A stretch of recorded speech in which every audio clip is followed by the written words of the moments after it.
Hello friends, ഒത്തിരി ഒത്തിരി സ്വപ്നങ്ങൾ സീരിയലിൻ്റെ ഇന്നത്തെ പ്രൊമോ റിവ്യൂയിലേക്ക് എല്ലാ കൂട്ടുകാർക്കും സ്വാഗതം. സുന്ദരിക്ക് ആകെ ദേഷ്യം വരുന്നുണ്ട് കേട്ടോ. കാരണം ഷാർമിള പറഞ്ഞത് കേട്ടിട്ട് അതിനുശേഷം തന്നെ ഇത് ഞാൻ ഒരിക്കലും പുറത്തു തരില്ല. കാരണം ഞാൻ എൻ്റെ വിവേകിൻ്റെ കണ്ടിട്ടുള്ളത് ശിവയെ മാത്രമാണ്. അതുകൊണ്ട് തന്നെ അത് അറിഞ്ഞുകൊണ്ടാണല്ലോ ഈ ഒരു നാടകം ഇവിടെ നടന്നത്. ഞാനതിൽ ഒരിക്കലും പുറത്തു തരില്ല എന്നൊക്കെ പറയുന്നുണ്ട് കേട്ടോ. വർഷയ്ക്ക് ഭയങ്കര സങ്കടമാവുന്നുണ്ട്. വസുന്ധരയാണെങ്കിൽ വർഷയെ അവിടെ നിന്ന് ഇറക്കി വിടുന്നുണ്ട് കേട്ടോ. അതിനുശേഷം തന്നെ വിവേകിനോട് ദേഷ്യപ്പെട്ട് സംസാരിക്കുന്നുണ്ട്. തന്നോട് ഞാൻ പറഞ്ഞതല്ലേ പലപ്പോഴും ഇത് വേണ്ട എന്നുള്ളത്, പക്ഷെ താൻ സമ്മതിച്ചില്ല. ഇപ്പം എന്തായി അവസ്ഥ? പക്ഷേ ശിവയാണെങ്കിലും വസുന്ധര പറഞ്ഞ് മനസ്സിലാക്കുന്നുണ്ട്. അതിലൂടെ തന്നെ കുറേ കാര്യങ്ങൾ മനസ്സിലാവുന്നുണ്ട് കേട്ടോ. അങ്ങനെ വീണ്ടും അവളെ അവിടെ തന്നെ താമസിപ്പിക്കാൻ വസുന്ധര തയ്യാറാവുന്നുണ്ട്. മറ്റൊരു ഭാഗത്താണെങ്കിലോ ശ്രീനാഥ് വന്നിട്ടുണ്ട്.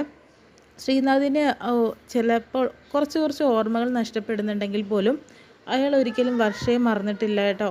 അയാളുടെ ഫ്രണ്ട് പറയുന്നുണ്ട്, എത്ര പ്രശ്നങ്ങളൊക്കെ ഉണ്ടായിട്ടും നിൻ്റെ മറവി ഇടയ്ക്കിടയ്ക്ക് നിന്നെ വിട്ടുപോയിട്ടും നീ വർഷയെ മാത്രം മറന്നില്ലല്ലോ. അപ്പോൾ ശ്രീനാഥ് കൊടുക്കുന്ന ഒരു മറുപടി ഉണ്ട്.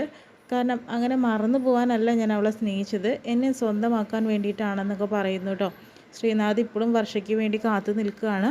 ഇനിയിപ്പോൾ കഥയുടെ ഏത് വഴിക്കാണ് പോകുന്നുള്ളത് നമുക്ക് കണ്ടു തന്നെ മനസ്സിലാക്കാം. കാരണം വിവേക് ഒരു ഭാഗത്തും അതുപോലെ ജീവന് തുല്യം ഒരു സമയത്ത് സ്നേഹിച്ചിട്ടുണ്ടായിരുന്ന ശ്രീനാഥ് മറ്റൊരു ഭാഗത്തുമാണ് കേട്ടോ.